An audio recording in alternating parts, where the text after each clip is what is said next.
Hi guys, I'm Simon C. Welcome to this new Artificial Intelligence Radar. Today my three favorite news deal with AI mobile photography, AI golf club for ball speed, and bias in AI for medicine.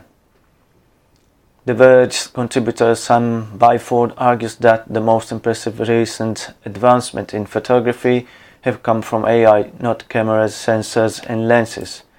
These days, phones often take better photos in some situations than a lot of dedicated camera gear because traditional cameras can't compete on another category of hardware that's just as profound for photography: the systems on chip that contain a CPU, an image signal processor, and increasingly a neural processing unit.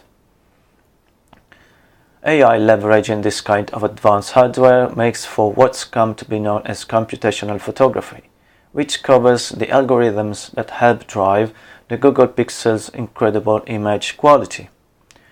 Not all computational photography involves AI, but AI is certainly a major component of it, points out Byford.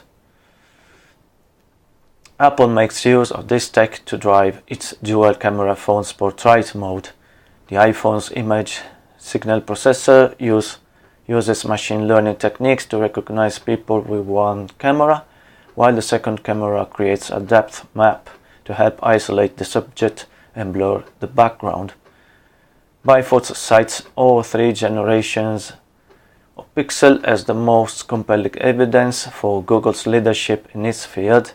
Without digging into further technical details, HDR+, the default shooting mode, uses a complex algorithm that merges several underexposed frames into one, and machine learning helps the system getting better with time.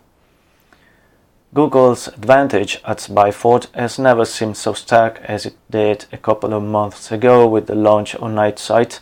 In particular, the new Pixel features stitches long exposure together and uses a machine learning algorithm to calculate more accurate white balance and colors, with astonishing results.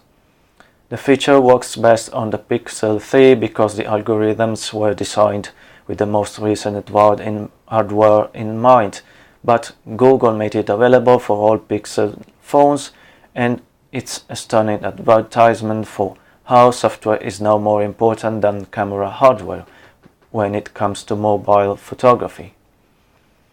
Image signal processors have been important to phone camera performance for a while, but it looks likely that NPUs will take on larger role as computational photography advances. Indeed, Huawei was the first company to announce a system on chip with dedicated AI hardware, the Kirin 970, although Apple's A11 Bionic ended up reaching consumer first.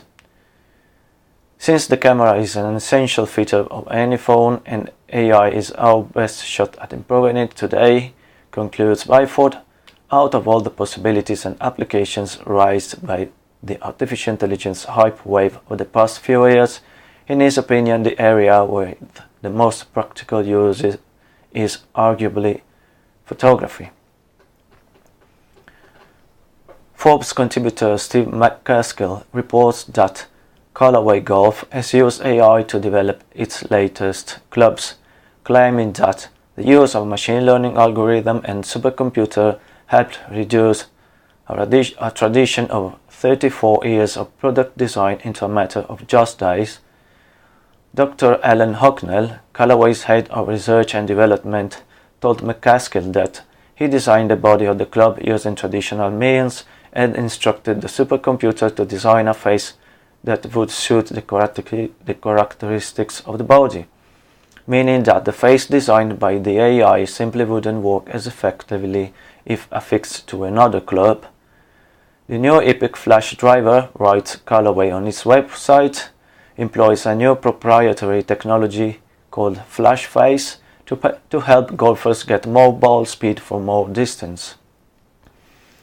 Hocknell told McCaskill that their supercomputer worked for 3 weeks non-stop using AI and machine learning to create 15,000 virtual prototypes, learning from each one, until it arrived at the best design in terms of what his team asked for, which was to deliver the fastest possible ball speed while conforming to the rules on face design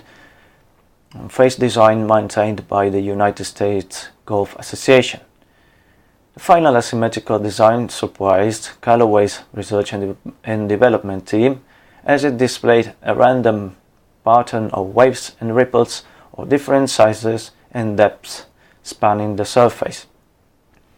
It bears no resemblance to any face Callaway has conceived before. By looking at it, it's hard to make sense of how it works, said Hucknall. In addition, Hucknall told McCaskill that when compared to human skills, the depth of Callaway supercomputers' analytical capabilities and the volume of work he did in 3 weeks, Callaway's significant investment was worth the effort. Indeed, according to the R&D team's calculations, it would take them 34 years to create and analyze 15,000 prototypes with normal desktop computers. And even then, that couldn't guarantee a design as radical as the one in Epoch Flash. Drew Kular is a doctor at New York Presbyterian Hospital, an assistant professor of healthcare policy and research. He argues that in a health system riddled with inequity, we risk making dangerous biases automated and invisible. So, more than focusing on technical details, Kular thinks that we have to ask whether the use of artificial intelligence in medicine could worsen health disparities. There are at least 3 reasons to believe it. The first is a training problem. Artificial intelligence must learn to diagnose disease on large data sets, and if that data doesn't include enough patients from a particular background, it won't be as reliable for them. Will using AI to tell us who might have a stroke or which patients will benefit a clinical trial codify these concepts into algorithms that prove less effective for underrepresented groups? Asks Dhruva. Second, because AI is trained on real-world data, it risks incorporating, entrenching, and perpetuating the economic and social biases that contribute to health disparities in the first place. If, for example, poorer patients do worse after organ transplantation or after receiving chemotherapy for end-stage cancer, machine learning algorithms might conclude such patients are less likely to benefit from further treatment and recommend against it. Finally, even fair, neutral AI has the potential to worsen disparities if its implementation has disproportionate effects for certain groups.